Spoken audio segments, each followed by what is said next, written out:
트럼프 대통령이 여전히 불복 의지를 불태우곤 있습니다만 이제 미국의 조 바이든 시대가 왔다는데 의견을 달리할 필요는 없어 보입니다. 이런 상황 속에서 우리 대한민국의 가장 큰 관심은 조 바이든 행정부가 출범하면 과연 한미, 특히 북핵 문제에 있어서의 향배가 어떤 식의 변화를 갖게 될 것인가 이 부분일 텐데요. 과연 지난해 2월 하노이 북미 정상회담 결렬 이후 멈춰있는 한반도 평화 프로세스를 재가동하는 계기를 언제쯤 어떻게 마련할 수 있을지요.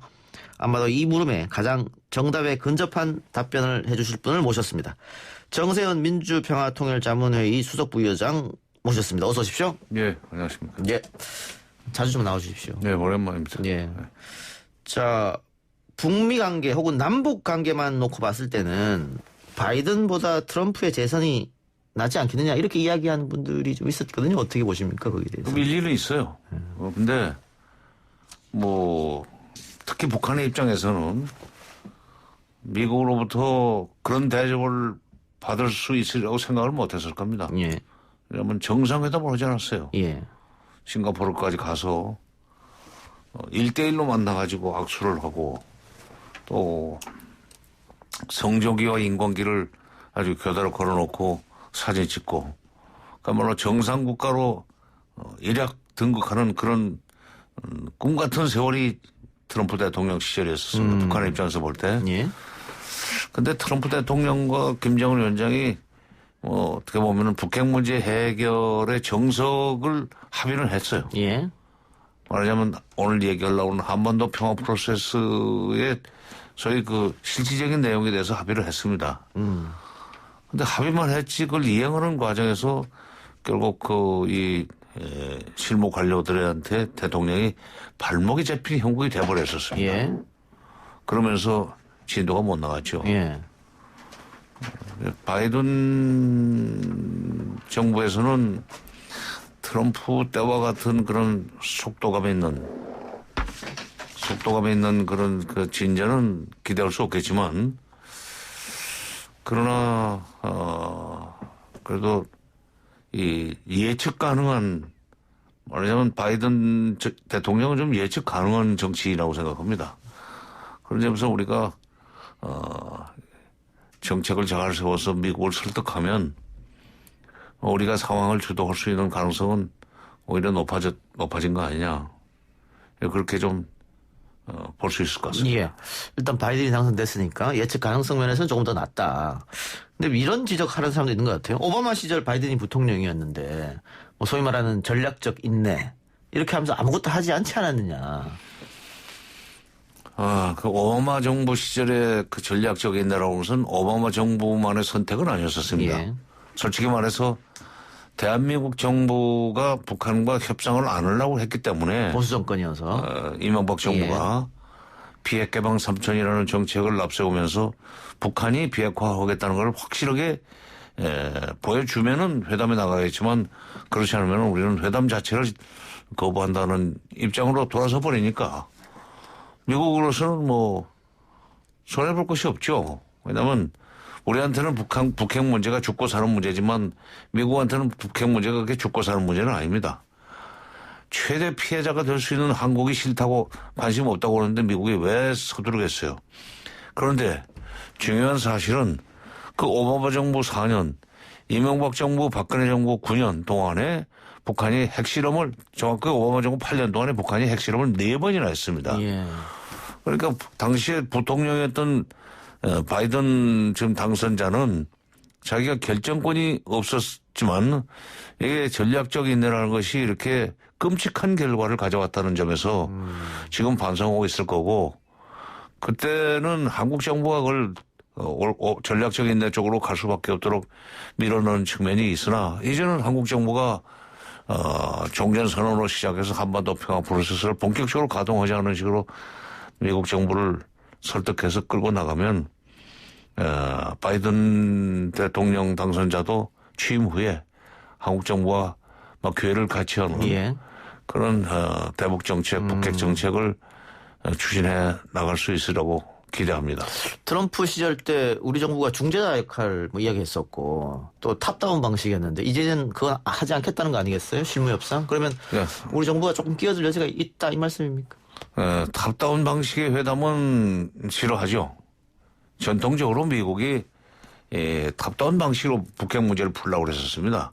클린턴 때나 부시 때나 오바마 때는 아무것도 없었지만 다만 이제 미국의 대외 관계 그 북핵 정책 역사상 트럼프 대통령 시절에 처음으로 탑다운 방식으로 회담을 했었죠. 예. 근데 바이든은 일종의 그 트럼프가 하던 것은 뭐든지 안 한다는 일종의 ABT, 예. anything but 트럼프 그 기조를 좀 가지고 있는 것 같은데 바텀업 방식으로 하겠다는 건 이미 그 시사를 했고 근데 정상회담을 하기가 어려운 또 그 이유는 그 2차 TV 토론 때 바이든 그 후보가 이런 얘기를 했어요. 북한의 김정은 위원장은 불량배다. 예. 그러나 그가 북핵 능력의 축소를 약속하면 내가 못 만날 것은 없다고 얘기를 했는데 북한의 셈법으로는 먼저 능력을 축소하겠다는 식으로 약속을 하고 회담을 성사시키는 그런 식은 아닙니다. 예. 똑같은 조건에서 북한이 약속을 하면은 미국도 약속을 해주고 그 약속을 실행해 나가면서 다음 단계 약속을 내놓고 그걸 또 맞춰가면서 실행해 나가는 그런 식으로 말하자면 단계적 동시 행동으로 회담을 하려고 하는 게 북한의 기본 입장이에요. 좀 트럼프 바이든 대통령 당선자의 북한이 핵능력 축소를 약속하면이라는 조건절은 북한이 굽히고 들어오면이라는 얘기하고 같은 얘기가 되는데 그거는 정상회담이 이루어질 수 없는 확실한 난 증거라고 봅니다. 근데 트럼프 때 북한 입장으로는 우리가 뭐 그 핵시설도 폭파하고 나름 할 걸 했는데 미국은 우리한테 하나도 준 게 없다. 이런 불만이 있었지 않습니까? 그러니까 그 6.12 싱가포르 회담 때까지는 잘 나갔는데 예. 한국 정부가 중재자 촉진자 역할을 해서 그것까지 잘 됐는데 그 회담 이후에 아까도 말씀드렸지만 트럼프 대통령이 약속을 지키지 못했어요. 예. 관료들한테 발목이 잡혀가지고 그냥 선제적으로 자기들이 그야말로 트럼프 대통령이 시원시원하게 해줄 것 같은 그 판단이 드니까 특히 종전선언도 해주겠다고 그 회담 끝나고 나서 기자회견에서 얘기하지 않았어요? 그걸 믿고는 선제적으로 그야말로 선물을 주는 식으로 일을 벌였는데 미국에서는 계속 그건 아무것도 아니야. 그건 뭐 별로 그렇게 선물이 아니야. 그런 식으로 얘기를 하면서 더 많은 것을 내놓으라고 그러니까 북한이 셈법이 틀렸구나. 예, 미국이 셈법을 고칠 때까지는 우리는 일체 협상에 안 나간다 하는 입장을 고수하게 됐고 19년 2월 말에 있었던 하노이 노딜 회담 이후에는 그 입장을 분명히 공식적으로 발표했습니다. 4월 최고인민회의에서. 그러니까 지금 바이든 정부가 들어서 가지고 어떤 식으로 일을 해야 될지 이건 아직 우리가 예단할 수는 없지만 아까도 우리 사회자께서 말씀하시듯이 바이든 정부 출범 때까지 우리는 뭘 할 것이냐 하는 질문이 있었죠. 바이든 정부가 지금 대통령이 취임을 해도 북핵 문제를 다룬 소위 실무 그룹이 팀워크가 짜여지려면 최소한도 6개월은 걸립니다. 예. 상원 청문을 거쳐야 되니까 그때까지 놀 수 없잖아요, 우리가. 예. 우리는 한시가 급하고 예.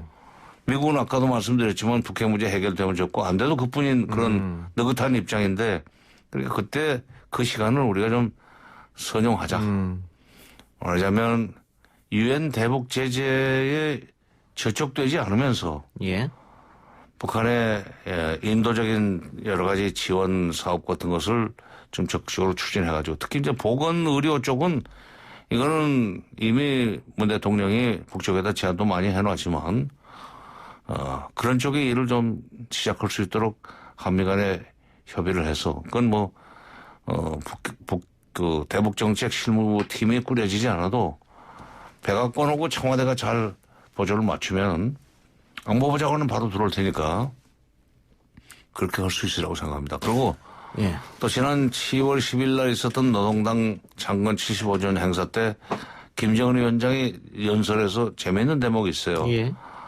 사랑하는 남녘동포들에게 나의 따뜻한 마음을 정히 전하면서 보건 위기를 극복하고 나서 북과 남이 다시 두 손을 맞잡을 수 있는 날이 오기를 기대합니다. 이런 말을 했단 말이죠. 그러니까 보건 위기를 극복하고 나서 두 손을 맞잡자는 이야기는 일단 코로나 위기가 한번 지나고 나면은 보건 의료 분야에 있어서 협력을 먼저 좀 했으면 좋겠다.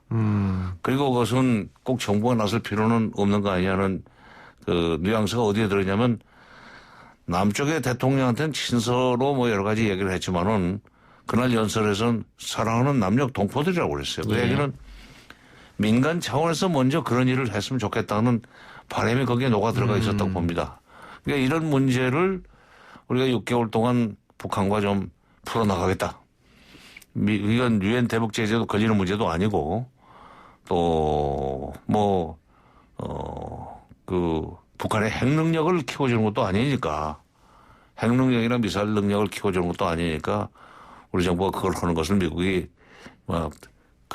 적절하게 용인해 준다면 그 남북 관계를 통해서 미국의 대북 정책이 본격적으로 추진될 수 있는 그런 상황이 됐을 때 우리가 중재자 촉진자 역할을 할 수 있고 미국이 바라는 방향으로 북핵 문제가 풀려 나갈 수 있도록 말하면 디딤돌을 놓을 수 있다는 것을 설명하면 뭐 말귀를 알아들 거예요. 충분히 알겠습니다. 근데 그 당선자와 문재인 대통령이 전화 통화를 14분간 했다 그래요. 그 사이에 이제 북핵 문제 해결에 긴밀히 협력하자 이런 얘기도 있었다고 하는데 지금 장관님 말씀처럼 6개월 정도 시간이 필요할 거고 또 미국이 급한 게 아니니까 북한 문제가 후순위로 밀릴 수도 있지 않겠느냐. 밀리게 돼 있어요. 왜냐하면 우리 아까도 얘기했지만 우리한테는 북한 문제, 북핵 문제가 죽고 사는 문제지만 북한한테는 많은 대외 관계에서 문제 중에 순서가 한참 밑에 가 있습니다. 예. 1차적으로는 중국이에요. 중국 견제. 벌써 북핵 문제는 우리가 이제 제기를 하니까 그건 뭐 긴밀하게 협력하자고 답변을 했지만 그쪽에서 먼저 미국이 지금 트럼프 때부터 본격적으로 추진해왔던 인도 태평양 전략이라는 거. 이거는 인도양과 태평양을, 완전히 에워싸서 중국이 태평양으로 나오지 못하도록 말하자면 가두는 컨테인먼트를 죄송합니다. 컨테인먼트 물 한 잔 드시죠, 옆에. 라인을 치자는 건데 그동안에는 거기에 적극적으로 동참하겠다고 이미 뜻을 밝힌 것이 일본, 미국이 주도하는 인도 태평양 전략에 일본, 호주, 인도가 들어가겠다고 했어요. 우리는 좀 애매모호한 입장을 취해왔었는데 첫 통화에서 인도 태평양 전략에 들어오라는 얘기를 했다는 걸 듣고 야 이게 이제 앞으로 한중 관계가 굉장히 어려워지겠구나. 예. 우리가 거기 동맹끼리 같이 손을 잡자고 그러는데 아니 그 부분에 관해서는 우리가 동맹이 아니야 할 수도 없고 예. 또 일본이 뭐 앞장서 가지고 미국의 그런 주장에 힘을 실어주면서 한국도 들어올 수밖에 없도록 국제정치 상황을 막 끌고 가면은 그 참 어려워지는데 그럴 경우에 한중 관계가 복잡해지고 아마 그때 그렇게 되면은 아마 중국은 사드 배치 때보다 훨씬 더 강한 보복 조치를 우리한테 할 겁니다. 그게 걱정이에요, 지금. 예. 그러니까 북핵 문제 풀려고 지금 미국과 적극적으로 협력하려고 그러는데 바이든은 딴 얘기를 하고 있단 말이죠. 예. 근데 북한을 예를 들어 뭐 더 압박한다거나 우선순위에 두지 않고 뭐 그렇게 그냥 내팽개쳐 두거나 하면 북한은 더 중국에 의존할 수밖에 없지 않습니까? 그거를 미 행정부가 원하지는 않을 텐데요. 중국에 의존을 한다는 게 뭐 기껏해야 뭐 식량 문제라든지 이런 정도죠. 예. 그러니까 그것이 미국한테 크게 그렇게 마이너스가 되는 건 아니에요. 근데 다만 그렇게 미국이 별로 관심을 보이지 않고 대중 포위 전략에만 주력을 하면 북한은 미국의 관심을 끌기 위해서 미사일 시험 발사를 하거나 핵실험을 또 한 번 하거나 할 수 있는 가능성이 상당히 높다는 데 문제가 또 있습니다. 예. 그게 북한의 스타일입니다. 예. 매번 미국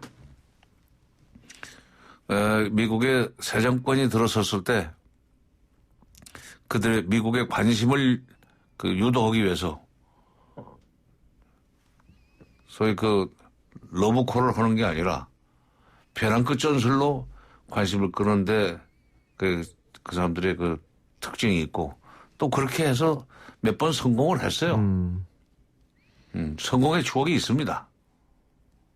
그래서 또 가능성이 있을 수도 있겠다. 글쎄 이제 거기에 또 우리가 이제 그 사이에 끼어가지고 잘해보려고 했는데 자기네들은 미국과 한판 승부를 내야 되겠다는 조급한 생각에 그런 일을 벌여놓으면 우리가 이제 어려워지죠. 그렇군요. 알겠습니다.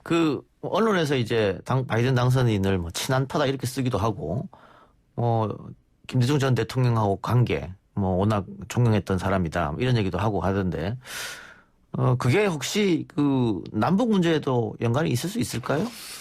아니, 외교의 영역에서 친근성이라고 그런가? 이런 것은 상당히 좀 도움이 되죠. 도움이 되고, 또 바이든 대통령 당선자가 그동안에 50년이나 정치를 하는 동안에, 우리 더불어민주당 계열, 그러니까 옛날에 민주당이죠. 민주당 쪽의 사람들 중에는 바이든 대통령과 친밀한 사람이 있을 겁니다. 예. 그 인맥도 우리가 적극적으로 활용을 해야죠. 박지원 국정원장 이야기도 나오던데요. 뉴욕에서 사업할 때 바이든 상원의원하고 가까웠었다고 그러니까. 근데 이제 아마도 제가 내막은 잘 모르지만 그 바이든 당선자가 김대중 대통령을 좋아했던 관계로 예. 그 과정에서 다리를 놓는데 박지원 당시 뉴욕에서 사업가니까 사장이죠. 이 역할을 하면서 바이든과 친분이 생겼을 수는 있죠. 그러나 지금 와서는 국가정보원장으로 있기 때문에 문 대통령으로서는 국정원장의 바이든과의 그 관계 이걸 최대한 활용할 필요가 예. 있고 또 지금 도와줄지 안 도와줄지는 모르지만 반기문 전 유엔 사무총장도 바이든 당선자하고 굉장히 가까웠다. 예. 부통령 시절에 그 사무총장을 했으니까 유엔 사무총장을 바이든이 오바마 정부의 부통령이었던 네. 시절에 유엔 사무총장을 했기 때문에 가까웠었다. 예, 그런 얘기가 있으니 그것을 나라를 살리는 일인데 여야가 어디 있고 전 정부 지금 정부의 차이가 어디 있습니까? 그렇죠. 예. 반기문 총장도 정부가 손을 내밀면은 도와주리라고 봅니다. 예. 강경화 장관이 미국을 방문했었는데 야당과 보수 언론은 왜 갔냐? 시기상 잘못됐다. 이렇게 그거는 비판. 괜히 하는 소리고. 그렇습니까? 아니 일단 폼페이오 장관이 오기로 했다가 못 오면서 와서라도 만나자고 해서 요청이 있어서 간 거 아닙니까? 예.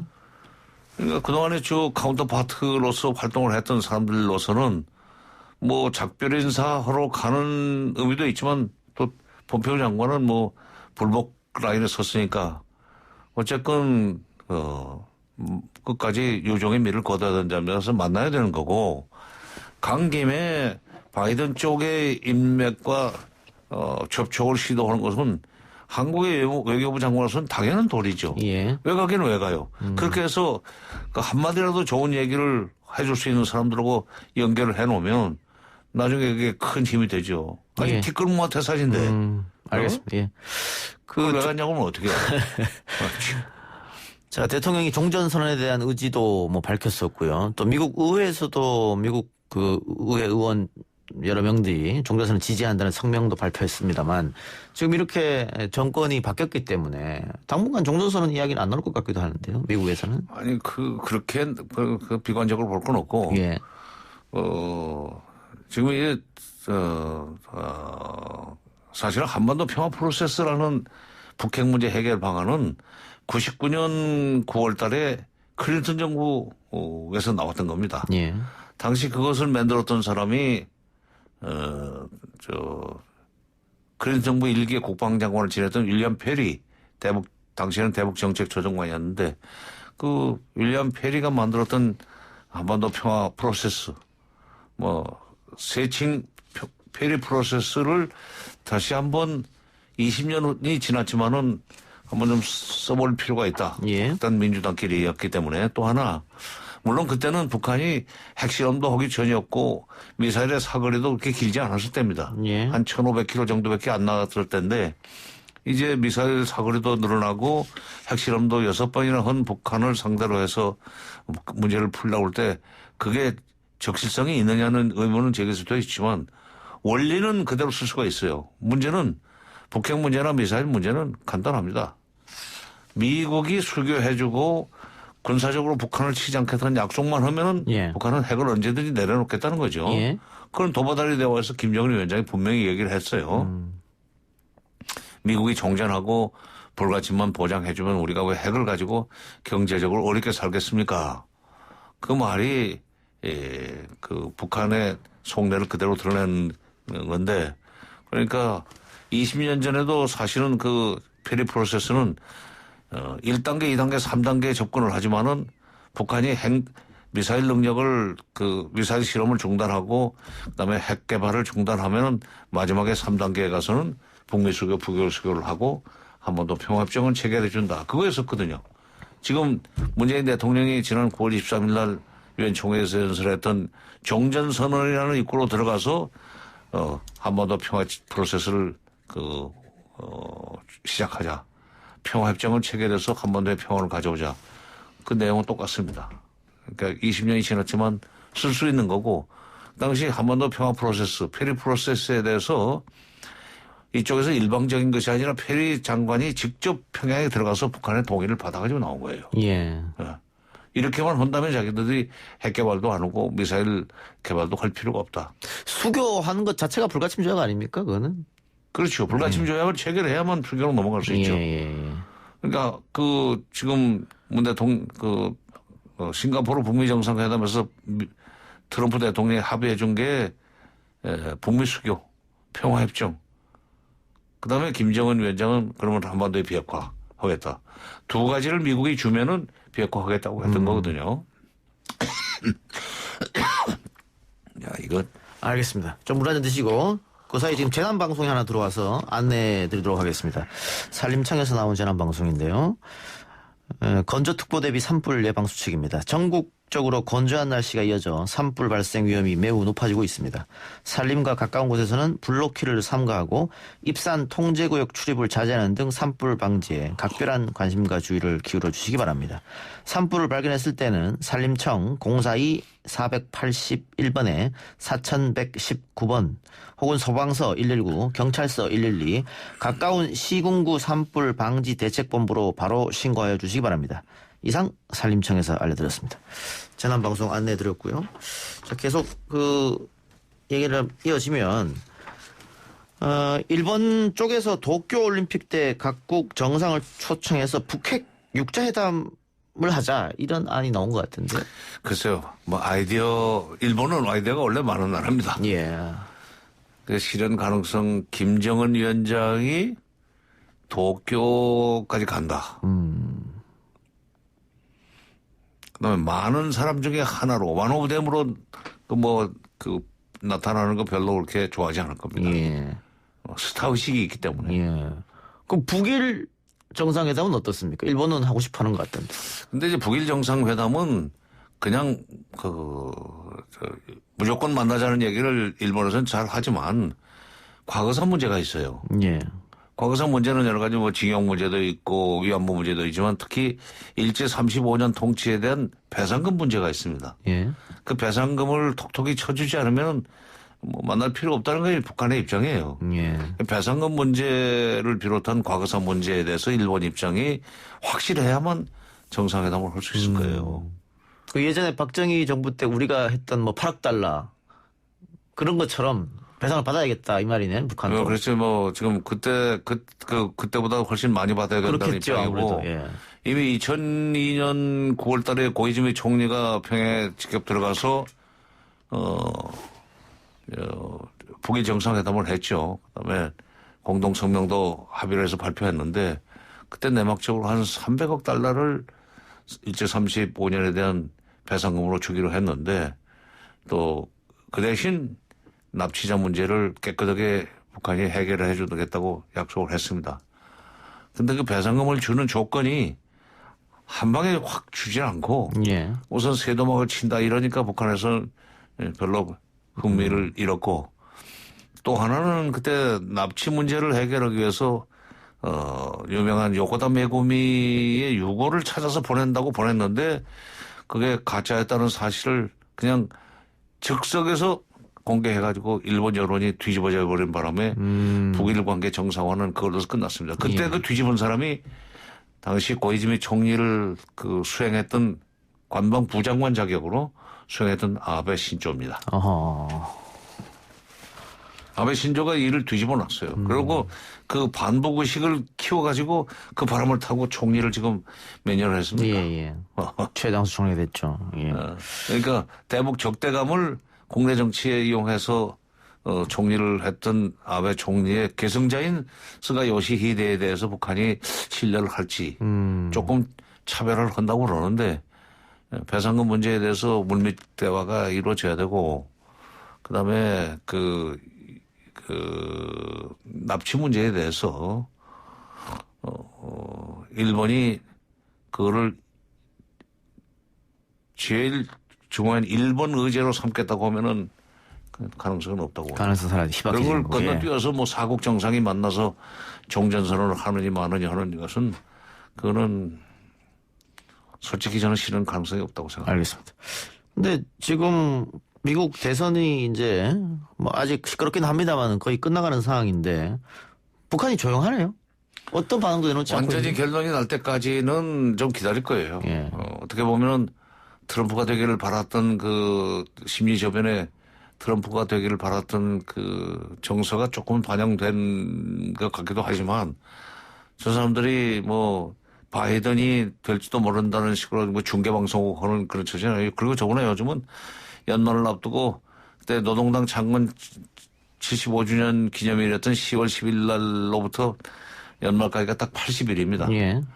80일 동안에 내년 당대회를 아주 화려하게 꾸릴 수 있는 뭐 여러 가지 준비를 하자고 그래가지고 80일 전투를 독려하는 기사밖에 없어요. 노동신문에. 80일 전투. 그러니까 대내 상황만 보도를 합니다. 예. 대내 단결. 그리고 그걸 통해서 내년도부터 새로운 경제 그 발전 전략을 추진해 나가야 되는데 그 기초를 지금 쌓는 그런 상황이 있기 때문에 뭐 대남이나 대미에 대해서 뭐 발언을 이 기사를 낼 수 있는 정신적인 여유가 없는 측면도 있을 겁니다. 예. 확실하지도 않고. 알겠습니다. 그럼 마지막으로 약속된 시간이 다 돼서 하나만 더 여쭙고 마치겠습니다. 북한에서는 그 한때 또 남한 당국자 이러면서 굉장히 비난을 했었는데 그 이유가 뭐 중재자 말하면서 결국은 미국 눈치 보느라고 아무것도 못한 거 아니냐 남한이. 그렇죠. 예. 그런 불만이 있었지 않습니까? 있었죠. 그래서 국내에서도 좀 그런 정부에 대한 비판적 여론도 있었는데 이제 정권이 미국이 바뀌었으니까 어떻게 좀 바뀌는 겁니까? 아니 뭐 그 미국 정부가 바뀌어서가 아니라 사실은 문재인 대통령이 금년도 신년 할애식 때부터 작년과는 2019년과는 달리 좀 남북 관계에서 운신의 폭을 스스로 넓혀 나가겠다. 쉽게 얘기해서 미국의 눈치를 좀 덜 보고라도 뭔가 풀어 나가겠다는 얘기를 여러 번 했었는데 이제 그런데 이게 코로나가 와버렸단 말이에요. 북한에도 코로나가 들어가면서 1월 29일 날 국경 폐쇄를 해버리고 일체 외부 접촉을 안 하니까 우리가 뭘 남북 관계에서 적극적으로 선도해 나가고 싶어도 이를 벌일 수가 없었습니다. 예. 그러나 이제 새 정부가 들어선 상황에서 미국의 새 정부가 들어선 상황에서 대북 라인이 그 구상이 끝나기 전에도 뭔가 해보려고 적극적으로 노력한다면은 우리 정부가 그렇게 노력하는 걸 보면은 아마 우리 정부가 저희 중재자 촉진자 역할을 다시 할 수 있다는 기대를 갖게 될 겁니다. 그때는 좀 섭섭한 게 있었지만 한 번 섭섭한 걸 가지고 평생 끌고 가서는 없는 거죠. 네. 알겠습니다. 오늘 말씀 고맙습니다. 네. 감사합니다. 지금까지 정세현 민주평화통일자문회의 수석 부의장이었습니다. 1부 순서 마치고 2부 이슈 언박싱 코너로 돌아옵니다.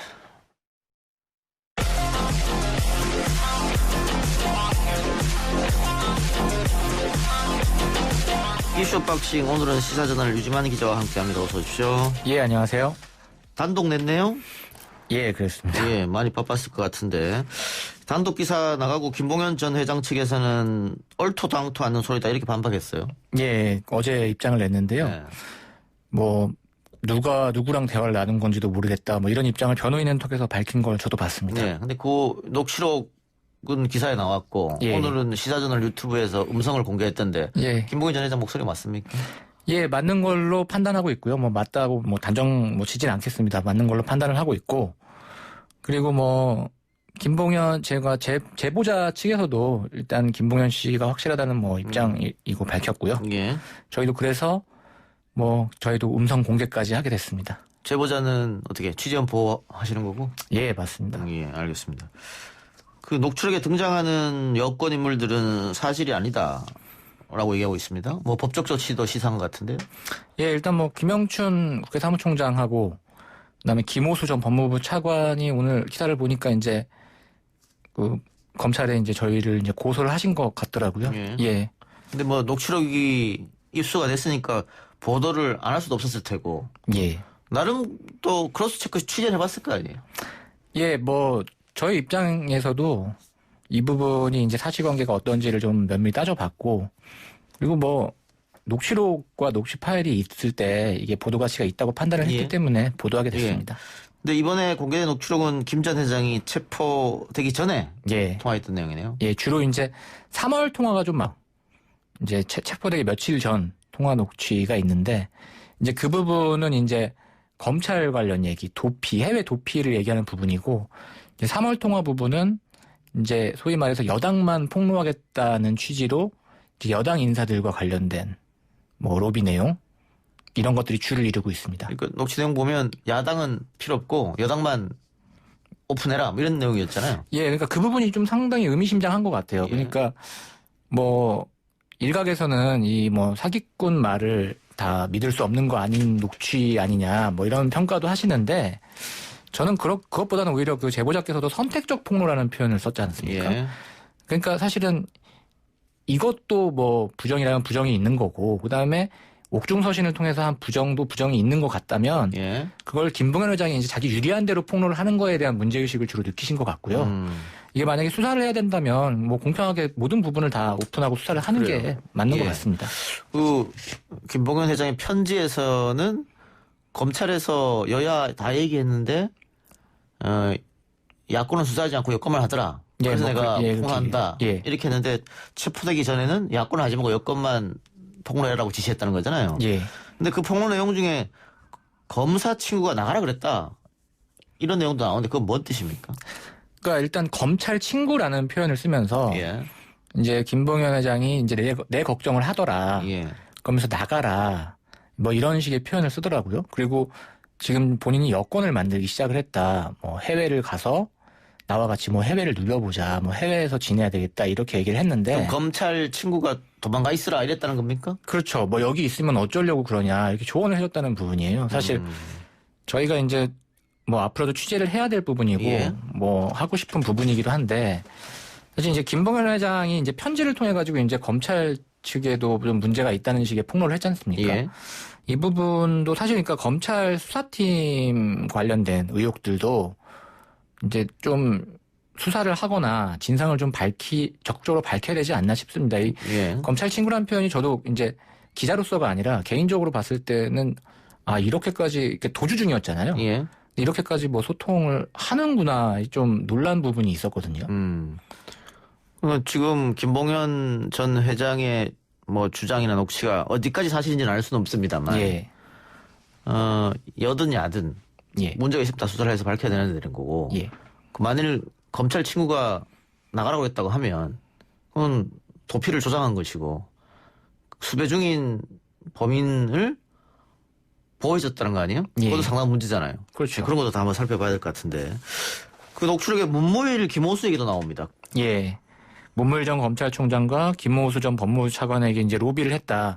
중간에 이제 그 호남 지역 법조 브로커가 한 명 이제 등장을 하거든요. 예.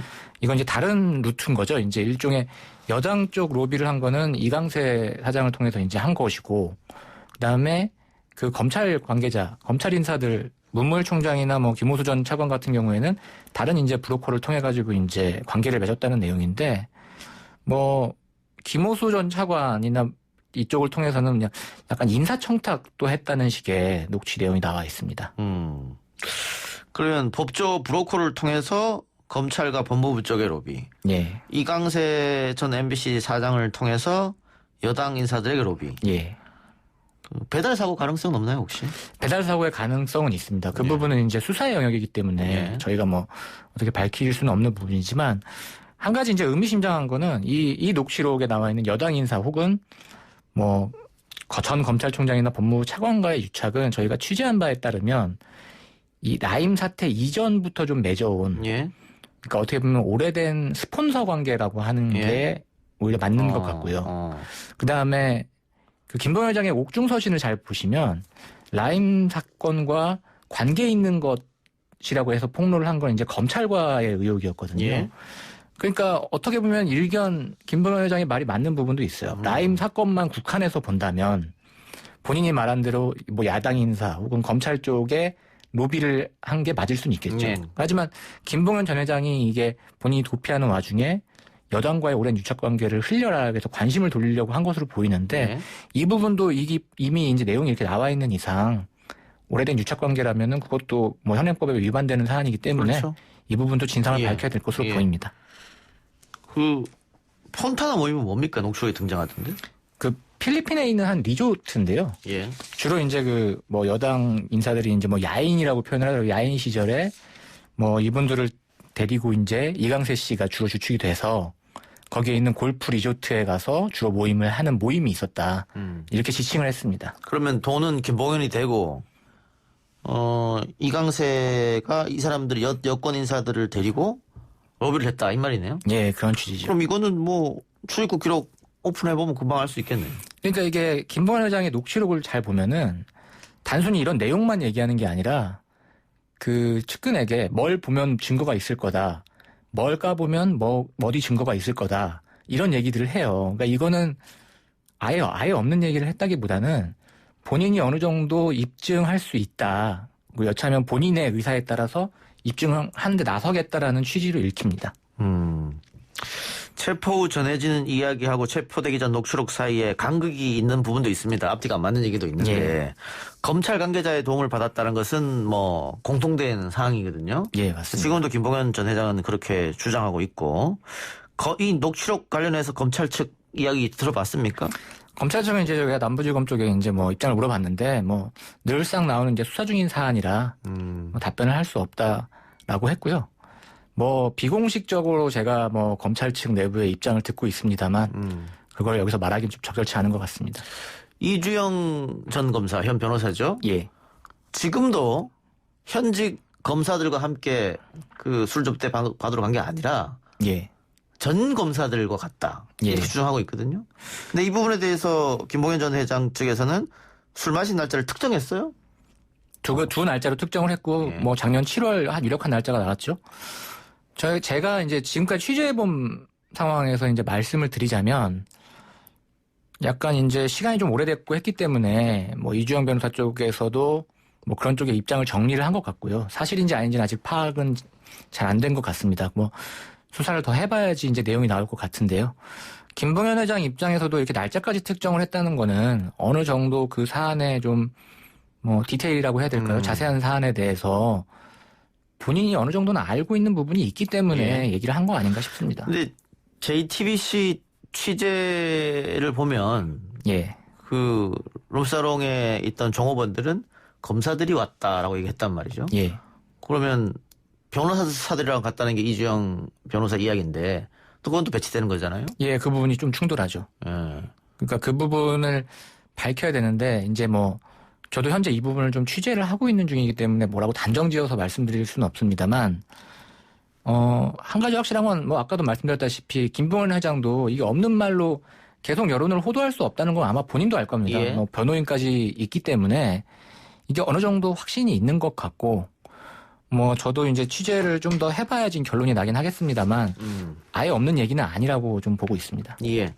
후속 취재 또 나옵니까? 지금 당장 뭐 후속 보도가 나올 계획까지 있는 것은 아니고요. 근데 후속 취재는 계속 할 하고 있고. 생각입니다. 예. 그 시리즈로 낸다 그랬는데 지금 2탄 나온 거죠. 2개 기사 나온 거죠. 아니요, 총 오늘까지 4개가 나왔는데. 연속으로 4개 예, 나왔으니까. 그 녹취록 보도는 다 끝났고.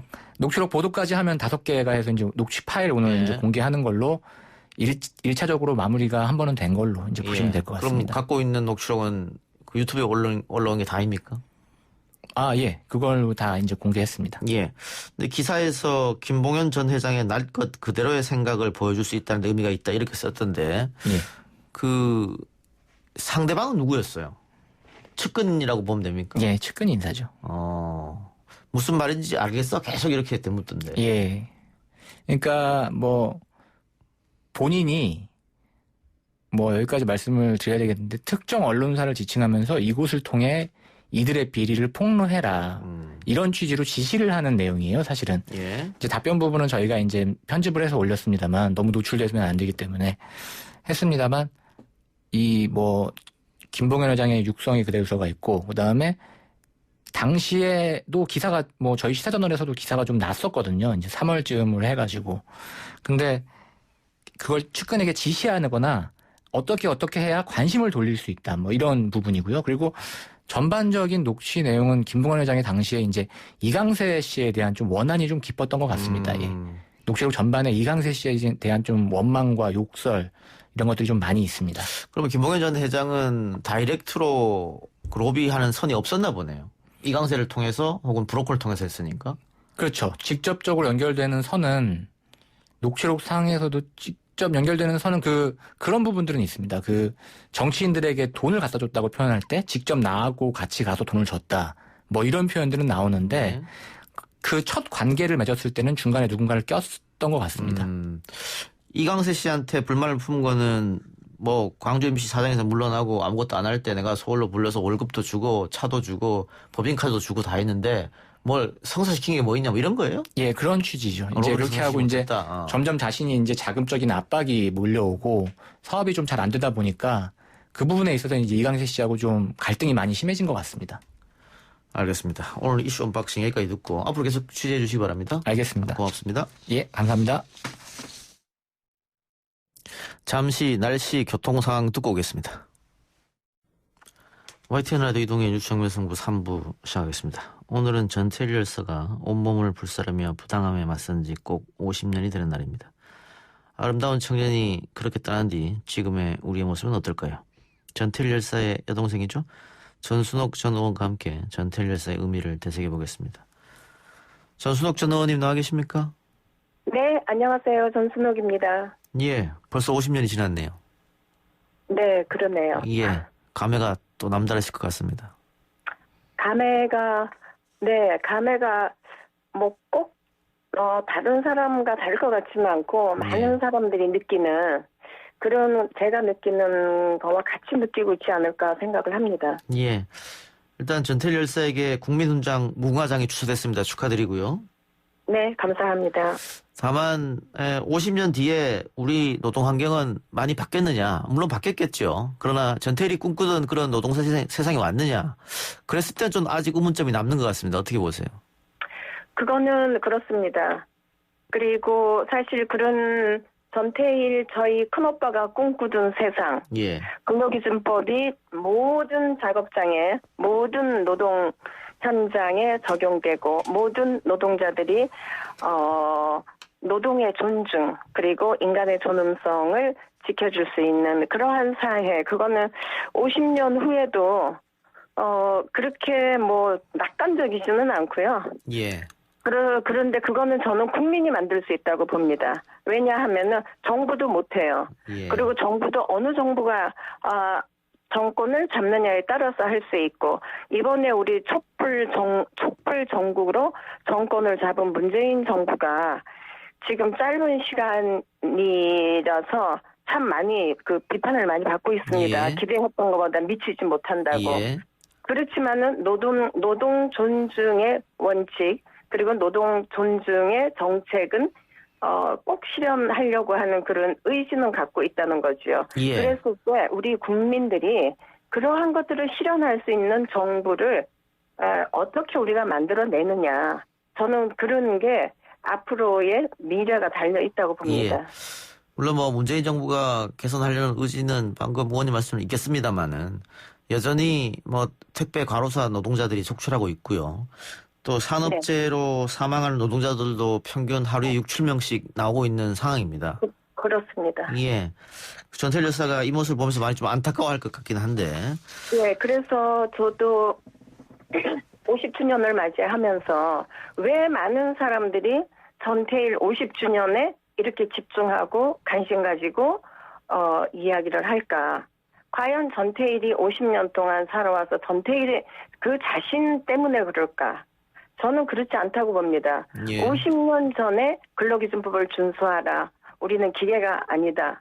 이렇게 외친 그 내용들 그리고 세상에 호소하면서 몸을 불살랐는데 50년이 지났는데도 아직까지 그 문제가 산재돼 있고 지금 앵커님께서 말씀하셨듯이 하루에도 7명, 8명 이렇게 일을 하러 갔다가 집에 돌아오지 못하고 현장에서 가로사로 산업재해로 산재로 이렇게 목숨을 잃는 오늘 이런 실정에서 아마 그 변하지 않는 거 그런 것 때문에 전태일이 부르짖었던 그러한 노동 조건이 아직도 존재하고 있기 때문에 50년이 되면서 50주기 전태일에 대해서 사람들이 더 많이 집중하는 거 아닌가. 50년 됐네? 그러면 세상이 많이 변했나? 노동 조건은 변했나? 이렇게 생각을 해볼 수가 있는데 사실 그렇지 않다는 거죠. 예. 오늘 국민의힘의 윤희숙 의원이 자신의 SNS에 주 52시간을 유예하는 게 전태일 정신을 이어가는 것이다. 이렇게 썼던데 이 대목은 어떻게 보고 계십니까? 유예하는 게요? 예. 글쎄 그분의 전태일 정신을 이어가는 거는 어떤 건지 저는 잘 조금 이해는 안 가거든요. 지금 코로나 때문에 다들 힘들고 하니까 기업도 힘든 거 아니냐. 그래서 좀 유예하자 이런. 그래서 저는 그분이 예. 그 전태일 정신 그리고 52시간 노동시간 이러한 것들에 대해서 이야기하는 거에 대해서 저는 이해가 안 가고요. 예. 사실 이러는 코로나 시대에 우리는 새로운 노동 형태의 노동시장이 만들어졌지 않습니까? 예. 예를 들어서 이런 비대면 시대에 예. 우리가 배달해 주는 사람이 없이 택배 노동자들이 없으면은 우리는 아마 이 방역에도 문제가 있었을 거예요. 예. K 방역에도. 그렇지만은 그 택배 노동자들이 밤잠을 안 자고 18시간 막 이렇게 뛰면서 음식을 배달해 주고 모든 물건을 우리에게 필수품을 배달해 주기 때문에 우리는 그런 것들 속에서 국민들이 그리고 방역 당국과 국민들이 굉장히 큰 힘이 됐다고 보거든요. 예. 그래서 저는 택배 노동자 같은 경우에는 우리 사회에 이제 비대면 시대에 필수 노동자라고 봅니다. 예. 알겠습니다. 필수 노동이라고. 그런 측면에서 52시간을 유예하자. 저는 거기에서는 전혀 동의할 예. 수 없고요. 예. 네. 자, 아까 그 국민들의 힘이 필요하다 이렇게 말씀해 주셨는데 국민들의 힘도 필요하겠고 또 법과 제도로 만드는 것도 필요하겠죠. 어제 그렇죠. 택배 노동자들의 과로 방지 대책 발표가 있었고요. 또 중대재해기업처벌법 처리를 촉구하면서 3당 대표 회동도 정의당에서 제안했고 뭐 민주당 이낙연 대표도 중대재해기업처벌법에서 찬성하는 입장인 것 같으니까 네. 뭐 어렵지 않을 것 같은데 통과에는. 그렇죠. 이번에는 이번 회기 안에 저는 통과되지 않을까 하는 그 아주 높은 가능성을 보고 있습니다. 예. 그래서 그런 것 자체가 왜 국민이 해야 된다고 생각하냐면은 그런 것들을 할 수 있도록 국민들이 계속해서 청원하고 국민들이 압박을 해야죠. 예. 전태일 열사 50주기를 맞아서 지금 이 시점에서 되새겨야 할 전태일 정신은 어떤 것이라고 봅니다. 아까 뭐 윤희숙 의원이 이야기하는 것은 동의할 수 없다고 하셨으니까. 저는 지금 이 시대에 우리가 바라보고 관심을 가지고 봐야 되는 거는 타인에 대한 나 아닌 다른 사람들이 어떻게 죽어가고 있고 이 사회에서 어떻게 어려움을 당하고 있는지에 대한 첫째 관심, 그게 전태일 정신이라고 보고요. 예. 우리가 그런 것들이 전태일은 정말 인간 존중, 생명 존중, 그리고 그런 한 사람이라도 노동자들이 일하다가 죽어나가는 거를 이대로 둬서는 안 된다고 하면서 그 결국에는 여러 가지 방법 중에서 자신을 불살랐던 건데 지금 우리가 그때하고 지금하고 항상 우리는 성장론을 이야기하면서 지금도 성장론을 얘기하는 거 아닙니까? 그 의원은. 예. 그렇기 때문에 성장론을 이야기하면서 거기에서 너무나 많은 노동자들의 희생을 요구하는 거거든요. 예. 그래서 우리는 지금 이렇게 어려울 때에 그리고 지금 우리는 새로운 그 삶이 우리가 지금 맞이하고 있습니다. 비대면 시대에. 그래서 지금 우리가 새롭게 어떻게 이거를 다시 재검토를 해서 우리가 나가야 될 방향이 뭔가 52시간 유예를 하는 게 지금 해야 할 일은 저는 전혀 아니라고 보고 오히려 더 생명 존중 또 타인에 대한 관심 그리고 필수 노동자들에 대해서 그들이 없으면은 우리가 아무것도 할 수 없다라는 거 우리의 삶도 국민들의 삶도 안전하지 않다라는 거 그런 거에 대해서 다시 한번 우리가 되새겨보고 생각하는 게 전태일 50주기의 정신이 아닌가 생각합니다. 예. 마지막으로요. 뭐 최근에 부동산 혹은 또 주식, 뭐 비트코인 이런 것으로 일확천금, 또 불로소득 이런 게 많이 있으면서 땀 흘려 일하는 노동자들, 이 노동의 가치가 굉장히 천시되고 있다 이런 지적이 좀 있거든요. 네. 지금의 우리 자아상이 아닌가 싶기도 한데 의원님 어떻게 네. 보세요? 지금 이 시점에서. 저도 그런 것들에 대해서 그런 관점으로 보게 되고요. 예. 사실은 그게 현실이고 어허. 그렇기 때문에 일확천금을 바라는 사람들이 사실 있는가 하면은 정말 하루하루 제가 또다시 한번 강조를 하자면은 그런 일확천금을 바라는 사람이 있는가 하면은 정말 우리 국민이 살아가는 데 있어서 필수 노동을 제공하는 노동자들 이런 사람들을 우리가 이런 노동 조건을 개선하고 이런 사람들에게 노동의 가치를 사회적으로 존중해 주지 않는다 하면은 저는 앞으로 어떤 사회에도 우리가 보장받을 수 없고 어떤 미래도 없다고 생각을 합니다. 예. 알겠습니다. 의원님 오늘 인터뷰 고맙습니다. 네, 감사합니다. 예. 지금까지 전태일 열사의 동생 전순옥 전 의원이었습니다.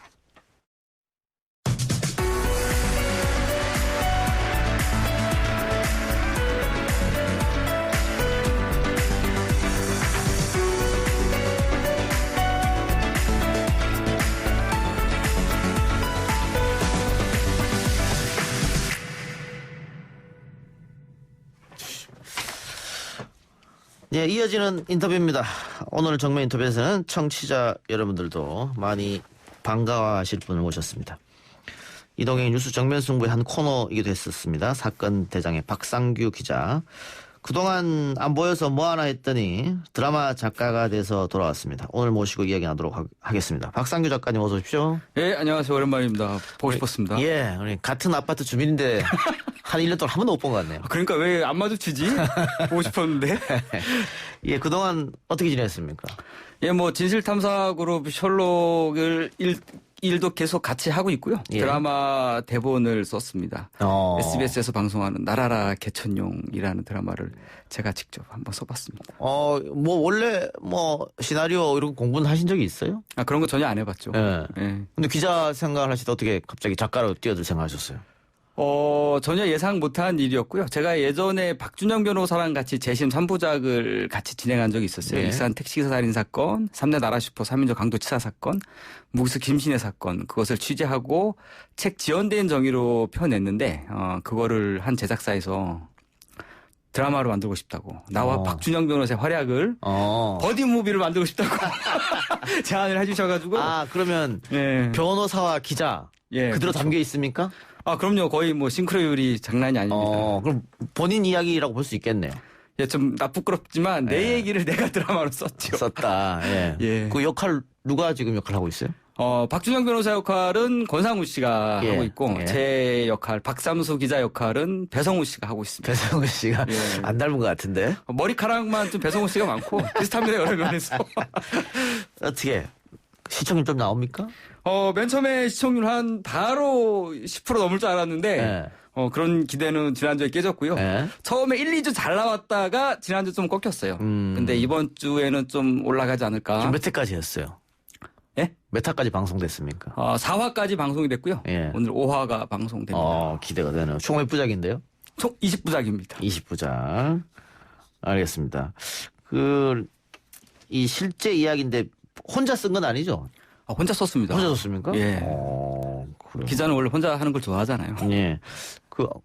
아내분은 뭐라 그래요? 아내분은 드라마가 탁 돼서 나오니까?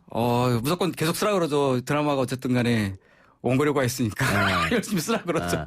아니, 판권도 SBS에 넘겼으면은 좀 받았을 거 아니에요? 예, 얼마 받았는지 여기서 말하기는 그렇고요. 예. 어쨌든 좀 받았습니다. 그거 받고 이사한 겁니까? 그렇죠. 이사하는데 이동영 앵커가 사는 아파트로 전세로 이사가는데 도움이 좀 됐습니다. 예, 그렇군요.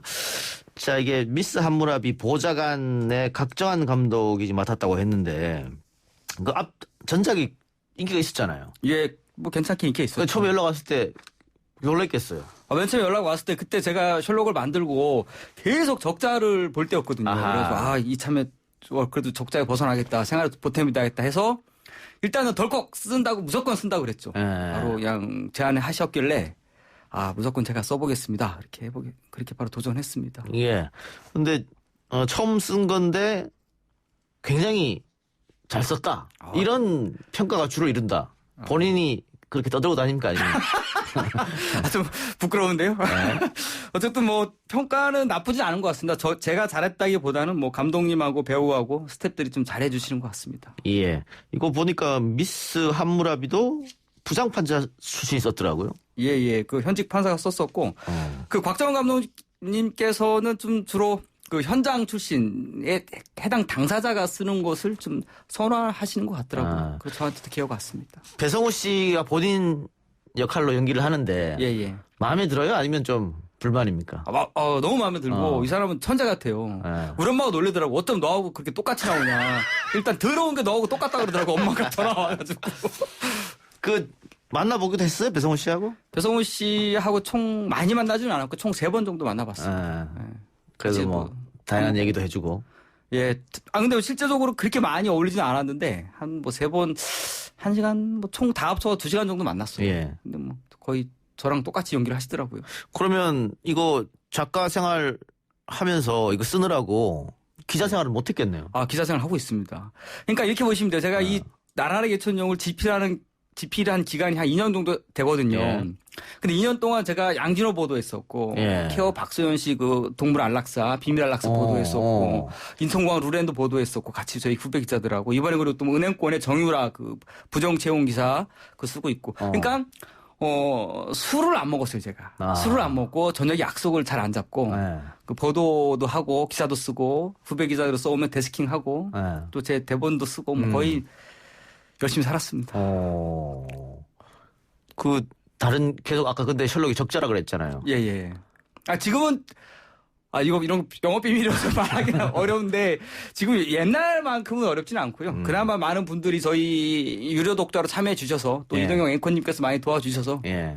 저희 좀 후배들 월급도 주고, 예. 또 식구가 또 늘었습니다, 또. 채용도 하고. 예. 그 시민들께서 계속 셜록을 사랑해 주시면, 예. 저희가 탐사보도, 양진호 같은 그런 분들 많이 보도하고. 저한테 그렇게 도움을 받았으면 이번 시나리오 쓸 때 제 역할 한 개 좀 넣어주시 그랬어요. 다음 드라마에서 제가 한번 다음 주인공으로 모시겠습니다. 알겠습니다. 그 탐사보도 지금도 준비하고 계시는 거 있어요? 지금 탐사보도 아이템 지금 취재하고 있는 게 여러 건 있고요. 예. 저는 이제 대본을 거의 마쳤기 때문에 이젠 드라마 작가보다는 진실탐사그룹 셜록의 기자로 확실하게 돌아갈 예정입니다. 예. 저도 뭐 사회각을 쓰는 작가인데. 예. 그렇죠. 맞아요. 예. 그럼 영화 시나리오나 드라마? 예. 한번 해볼까 생각도 있긴 하거든요. 좀 예. 다른 점이 뭐예요? 기자로서 글 쓰는 거하고. 이제 기자는 이제 사실은 취재한 것만 사실만 잘 이렇게 어쨌든 구성에 맞춰가지고 예. 쓰면 큰 문제는 없는데 예. 드라마를 써보니까 끊임없이 갈등과 위기 상황을 만들어야 되고 시청자들을 50분 동안 텔레비 안에 앉혀놔야 돼요. 예. 그러기 위해서는 계속 갈등과 긴장감을 줘야 되죠. 예. 그게 좀 어려웠죠. 그리고 일단 드라마는 너무 길어요. A4지 한 해 분량이 A4지로 따지면 35페이지 정도이기 때문에 좀 길죠. 힘들었습니다. 힘들었겠네, 아무래도. 예. 알겠습니다. 근데 만일 이 작품이 대박이 나면 예. 뭐 또 다른 작품도 쓸 수 있겠네요. 그거 기대하고 있죠 지금. 아, 그렇죠. 제가 다음 작품 아마 뭐 또 제안 들어오지 않을까 네. 싶습니다. 뭐 워낙 또 사건을 많이 하셨으니까. 예, 그러니까 기사를 하다 보니까 이제 여러 사건 사고를 취재 많이 하고 그리고 다양한 사람과 다양한 직군의 사람을 만나다 보니까 어쨌든 대본을 쓰고 이야기를 엮어가는 데는 좀 도움이 되는 것 같더라고요.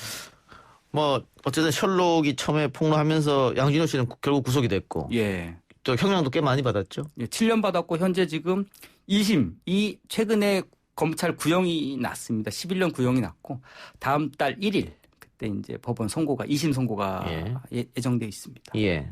그리고 반려견 문제도 역시 사회적으로 상당히 아, 그럼요. 그분도 박수현 씨도 그 케어 대표직에서 물러났고 현재 예. 지금 기소가 돼서 재판을 받고 있습니다. 예. 그 대구인가요? 어디 학교에 문제점 있었잖아요. 아, 대구 영남공고 문제도 제가 대본 쓰면서 영남공고 비리가 엄청 났는데 셜록이 잘 취재해가지고 학교를 완전히 바꿔놨죠. 아, 이사장 바꿨어요? 구속이 됐고 이사장 구속됐습니다. 구속됐습니까? 예. 이사진 전면 교체가 됐고 그 학교 학생들하고 지금 교사분들께서 저희 셜록을 엄청 좋아합니다. 고마워하고 학교가 완전히 달라졌습니다. 싹 달라졌습니다. 예전처럼 뭐 그 윗선에서 뭐 물건 강매하고 이런 거 전혀 없겠네요. 아, 그런 거 없고 지금은 관선 이사 파견이 돼가지고 예. 교장 교감도 전부 다 그 뭐 교육청에서 파견 나와가지고 학교가 잘 운영되고 있습니다. 좋아지고 있습니다, 아주. 그 이런 결과를 보면 좀 뿌듯하시겠습니다. 전부 다 뭐 뿌듯하기도 하고 또 이동영 앵커님께서 도와주신 결과 아니겠습니까? 예. 같이 협업해서 세상을 바꾸고 학교를 바꾼 일이죠. 예. 그 이후로는 없었나 봐요. 그 이후에 같이 딱 세 개 했잖아요. 그랬나? 더한 게 없는 것 같은데. 아니요, 어쨌든 네 많이 우리는 뭐 이동영 앵커하고 같이 한 거는 그렇게 많지 않은데 저희 셜록은 계속 취재하고 있었죠. 아, 그랬었군요. 예, 그럼요. 그럼 굵직한 거 있을 때 같이 합시다 다시. 네, 사실 좀 불러주길 기대했는데 앵커께서 안 불러주셔가지고 좀 외로웠습니다, 사실. 아니 전화 안 받고 그랬었잖아요. 아, 그랬나? 예. 제가 좀 남자들한테 근데 안 봤는데. 이제 구속되고 그런 사람들은 또 원망도 많이 하겠어요. 혹시 뭐 어떻게 하겠다 협박이나 뭐 이런 거 없었어요? 협박은 없는데 양진호 회장이 아주 가까운 지인한테 편지를 보내가지고 내가 나가면 박상규 가만 안 둘 테니까 그렇게 알고 있으라고 그런 얘기 들었는데 사실 요즘 살짝 좀 걱정이 되긴 해요. 왜냐하면 양진호 회장이 지금 현재 피해자분들하고 합의를 시도하는 것 같아요. 그럼 형량이 좀 떨어지거든요. 예. 이사를 가야 되나? 이동영 앵커도 조심해야 되지 않나요? 같이 보도했는데. 근데 그 양진호 씨 문제는 예. 그 동거인이죠. 옥중 결혼했고. 예, 그렇죠. 그분이 지금 맡아서 또 다 한다면서요. 예, 그 양진호 회장이 구속 직후에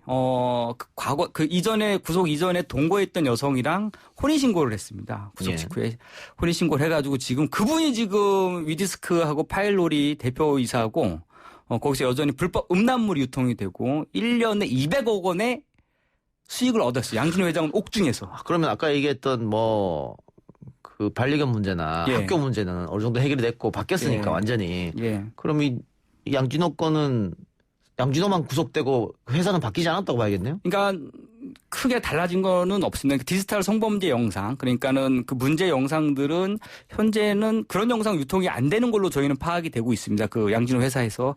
그렇지만 다만 그것만이 아니고 다른 음란물, 불법 음란물은 여전히 어마어마하게 유통이 되고 있고 막대한 수익을 얻고 있죠. 1년에 200억 원. 하하. 예, 문제 있습니다. 알겠습니다. 탐사보도로 이렇게 사회를 바꾸는데 한몫하셨는데 요즘 언론사 또 예. 기자들 뭐 기레기라도 부르고 뭐 기덕이라고도 부르고 하잖아요. 예. 그런 거 보면 어떤 생각 드세요? 안타깝지만 뭐 여러 변화의 노력을 하고 있는데 많이는 안 달라진 것 같아요. 우리가 이제 많은 시민들이 기레기, 기덕이라고 부르는 배경에는 그동안 우리 기자들이 뿌려놓은 좀 업보라고 생각이 들고요. 좀 환골탈퇴하는 노력을 해야만이 국민들한테 신뢰를 받지 않을까 싶습니다. 예. 오늘 드라마 때문에 나오셨으니까 이제 4회까지 방송됐고 예. 드라마 홍보 좀 하세요. 나온 김에. 예, 드라마 나라라게 천룡이고요. SBS에서 금토 드라마 10시에 합니다. 오늘 5부가 방송이 되는데요. 실화를 바탕으로 한 드라마여서 큰 울림과 사회적인 메시지가 있습니다. 예. 많은 시청자분들이 좀 봐주시면 우리 사회를 좀 더 밝고 좋은 방향으로 바꾸는데 보탬이 되지 않을까 싶고 아마 큰 감동도 받으실 수 있을 거라 생각을 하고 있습니다. 금토 10시. 밤 10시. 밤 10시에. 네. 총 몇 부작입니까? 총 20부작인데 오늘 오버하고 내일은 국가대표 축구 평가전 때문에 결방을 합니다. 잘 나가다 결방을 하네요. 지금 한창 그러면 뭐 찍고 있을 거 아니에요. 예. 뭐 사전 제작은 아니니까. 10부까지 제가 촬영됐다고 들었고요. 예. 많이 촬영해 놨는데 또 드라마다 보니까 변수가 또 하나 생겼습니다. 우리 권상우 배우께서 어제 이게 인대가 뭐 이렇게 아이고. 아킬레스건이 파열됐다고 해서 어떻게 될지 저도 잘 아직 모르겠습니다. 혹시 카메오로 기자님이 나오시거나 그러진 않습니까?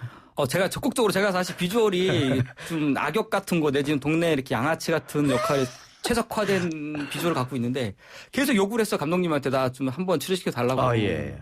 그럴 때마다 감독님이 그냥 대본이나 똑바로 써. 왜 그러냐면 단역이 NG를 내면 답이 안 나온다 그러더라고요. 예. 알겠습니다. 여러분들 SBS 드라마 나라라 개천용 많이 사랑해 주시고 기왕 나오신 김에 우리 셜록도 홍보 좀 하시기 바랍니다. 예.